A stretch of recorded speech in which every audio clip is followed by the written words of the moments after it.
विक्रम बेताल की रहस्यमयी कहानियाँ। पापी कौन? बेताल 25 से पहली कहानी।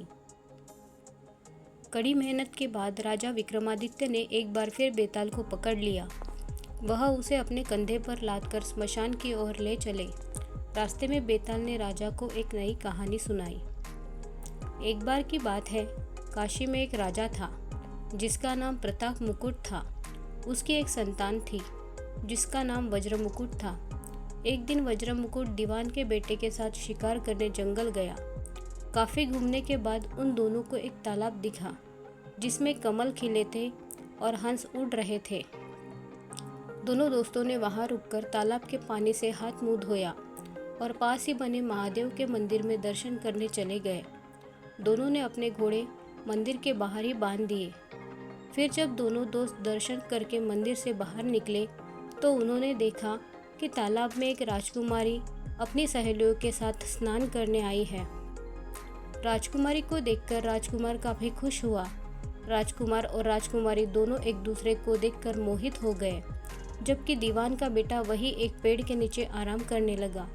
राजकुमारी को देखते ही राजकुमारी ने बालों में से एक कमल का फूल निकाला, कान से लगाया, दांतों से कुतरा, पैरों के नीचे दबाया और फिर अपने छाती से लगाकर अपने सहेलियों के साथ चली गई। अगले दिन वो बूढ़ी औरत राजकुमार का संदेश लेकर राजकुमारी के पास गई। उस महिला की बात सुनते ही राजकुमारी गुस्सा हो गई। उन्होंने हाथों में चंदन लगाकर उस महिला के गाल पर तमाचा मारते हुए कहा, मेरे घर से निकल जाओ। बूढ़ी औरत ने घर लौटकर राजकुमार को सारी बातें बताई। महिला की बातें सुनकर राजकुमार चौंक गया। फिर राजकुमार ने मित्र ने राजकुमारी को धर बंधाते हुए कहा, राजकुमार आप चिंतित न हो, राजकुमारी की बातों को समझने की कोशिश करें। ध्यान देके राजकुमारी ने उंगलियों को सफ़ेद चंदन में डुबोकर गाल पर मारा है। इसका मतलब राजकुमारी का कहना चाहती है कि अभी कुछ दिन चांदनी के हैं, उनके खत्म होने के बाद अंधेरी रात में मिलूंगी। कुछ दिनों बाद बूढ़ी महिला फिर राजकुमारी के पास संदेशा लेकर पहुंची। इस बार राजकुमारी ने केसरी रंग में 3 उंगलियां डुबोकर बूढ़ी महिला के मुंह पर मारते हुए कहा, भागो यहाँ से। फिर उस महिला ने आकर राजकुमार को सारी बातें बताई। राजकुमार यह सुनकर बहुत दुखी हुआ। इस पर दीवान के बेटे ने राजकुमार से कहा, इसमें दुखी होने की कोई बात नहीं है राजकुमार। राजकुमारी ने कहा है अभी उसकी तबीयत ठीक नहीं है, तो इसलिए 3 दिन और रुक जाओ। 3 दिन बाद वो बूढ़ी महिला फिर राजकुमारी के पास जा पहुंची। इस बार फिर से राजकुमारी ने उस महिला को फटकारा और पश्चिम की खिड़की से बाहर जाने के लिए कहा। वो महिला फिर से राजकुमार के पास गई और सारी कहानी सुनाई। तब दीवान के बेटे ने राजकुमार को समझाते हुए कहा कि मित्र, राजकुमारी ने आपको उस खिड़की की तरफ बुलाया है। राजकुमार यह सुनते ही खुशी से उछल पड़ा। उसने बूढ़ी महिला के कपड़े पहनकर नारी का भेष धारण किया, इत्र लगाया और हथियार बांधकर राजकुमारी से मिलने चल पड़ा। राजकुमार महल पहुंचा और खिड़की के रास्ते राजकुमारी के कमरे में पहुंच गया। राजकुमारी वहां पर तैयार थी और राजकुमार का इंतजार कर रही थी। राजकुमार जैसे ही कमरे में गया, उसकी आंखें खुली की खुली रह गई। राजकुमारी के कमरे में कई महंगी चीज़ें रखी थी। रात भर राजकुमार और राजकुमारी साथ ही रहे। फिर जैसे ही दिन निकलने को आया, राजकुमारी ने उस राजकुमार को सबसे छिपा दिया। जब रात होने लगती तो राजकुमार बाहर आ जाता। इस तरह करते करते कई दिन बीत गए। फिर अचानक राजकुमार को अपने दोस्त की याद आई। राजकुमार को अपने दोस्त की चिंता हुई कि पता नहीं उसका दोस्त कहाँ होगा, कैसा होगा और उसका क्या हाल हुआ होगा। राजकुमार को दुखी देखकर राजकुमारी ने राजकुमार के दुख का कारण पूछा। उसके बाद राजकुमार ने राजकुमारी को अपने मित्र के बारे में बताया। राजकुमार ने कहा, वह मेरा बहुत अच्छा और चतुर दोस्त है, उसी के वजह से मैं तुमसे मिल पाया हूँ।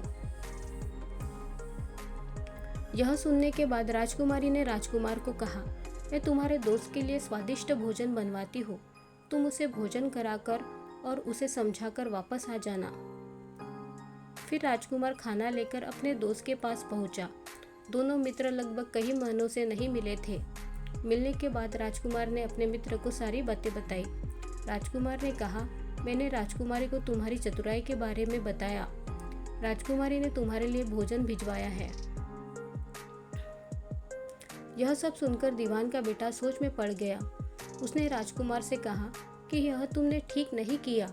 राजकुमारी समझ गई है कि जब तक मैं तुम्हारे साथ हूँ तब तक वह आपको अपने बस में नहीं रख सकेगी, इसलिए उन्होंने इस खाने में जहर डालकर भेजा है। यह कहते ही दीवान के बेटे ने उस खाने में से एक लड्डू लेकर सामने बैठे कुत्ते को दे दिया। लड्डू खाते ही कुत्ते की मृत्यु हो गई। यह देखते ही राजकुमार को बहुत बुरा लगा। उसने कहा कि ऐसी औरत से भगवान रक्षा करे, अब मैं उस राजकुमारी के पास नहीं जाऊंगा।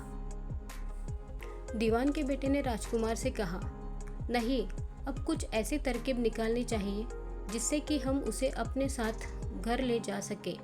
आज रात तुम वहां जाओ और जब राजकुमारी सो रही हो तब उसकी बाई जांघ पर त्रिशूल का निशान बना देना, फिर उसके गहने लेकर आ जाना। राजकुमार ने अपने मित्र की बात सुनी और उसके कहे अनुसार ही किया। फिर दीवान के बेटे ने योगी का वेश धारण कर लिया। उसने राजकुमार से कहा कि तुम इन गहनों को बाजार में बेच दो, अगर कोई पकड़े तो कहना मेरे गुरु के पास चलो और उसे मेरे पास ले आना। राजकुमार वो गहने महल के पास एक सुनार के पास ले गया। सुनार ने गहनों को देखते ही पहचान लिया और राजकुमार को कोतवाल के पास ले गया। कोतवाल ने राजकुमार से सवाल पूछे तो राजकुमार ने कहा, यह गहने मुझे मेरे गुरुजी ने दिए हैं। यह सुनने के बाद कोतवाल ने गुरु यानी दीवान के बेटे को भी पकड़ लिया और राजा के दरबार में ले गया। राजा ने पूछा, योगी महाराज, आपको ये कीमती गहने कहाँ से मिले? योगी का भेष धारण किए हुए दीवान के बेटे ने कहा, महाराज, मैं श्मशान में काली चौदस को डाकिनी मंत्र प्राप्त कर रहा था कि मेरे सामने डाकिनी आई। मैंने उसके जेवर उतार लिए और उसके बाई जांघ पर त्रिशूल का छाप बना दिया। यह सुनते ही राजा महल में गया और उसने रानी को कहा कि पद्मावती की बाई जांघ देखे कि कहीं राजकुमारी के जांघ पर त्रिशूल का छाप तो नहीं है। राजा की बात सुनते ही रानी ने देखा और सच में राजकुमारी की बाई जांघ पर त्रिशूल का निशान था। यह जानकर राजा बहुत दुखी हुआ। फिर राजा योगी के पास गए और कहा कि योगी बताओ, धर्मशास्त्र में बुरी औरतों के लिए क्या सजा है? योगी ने उत्तर दिया, ब्राह्मण, राजा, गौ, औरत, पुरुष और अपने राज्य में रहने वाले किसी से भी कोई बुरा काम हो जाए तो उसे राज्य से बाहर निकाल देना जाना चाहिए। यह सुनते ही राजा ने पद्मावती को जंगल भेज दिया। वहाँ राजकुमार और दीवान का बेटा मौके के इंतजार में बैठे थे। राजकुमारी को अकेला पाकर दोनों उसे अपने नगर ले आए और खुशी खुशी रहने लगे। कहानी खत्म हुई और हर बार की तरह एक बार फिर बेताल ने विक्रम से पूछा, तो राजन बताओ, इस कहानी में पापी कौन है? जल्दी बताओ राजन, वरना तुम्हारे सिर के टुकड़े टुकड़े कर दूंगा। विक्रम ने उत्तर देते हुए कहा, पापी राजा था, क्योंकि दीवान के पुत्र ने अपने मालिक का काम किया। कोतवाल ने राजा का कहना सुना और राजकुमार ने अपनी इच्छा पूरी की। लेकिन इस कहानी में राजा पापी था। उसने बिना सोचे विचार के राजकुमारी को राज्य से बाहर निकाल दिया। विक्रम के इतना कहते ही बेताल फिर उड़कर पेड़ पर जा लटका। कहानी से सीख, हमेशा बुद्धि का इस्तेमाल करके ही फैसला लेना चाहिए, वरना कोई भी भ्रमित करके कुछ भी करवा सकता है। दोस्तों, आपको हमारी ये कहानी कैसी लगी कमेंट करके ज़रूर बताएं और ऐसी ही मज़ेदार कहानियाँ सुनने के लिए वीडियो को लाइक और चैनल को सब्सक्राइब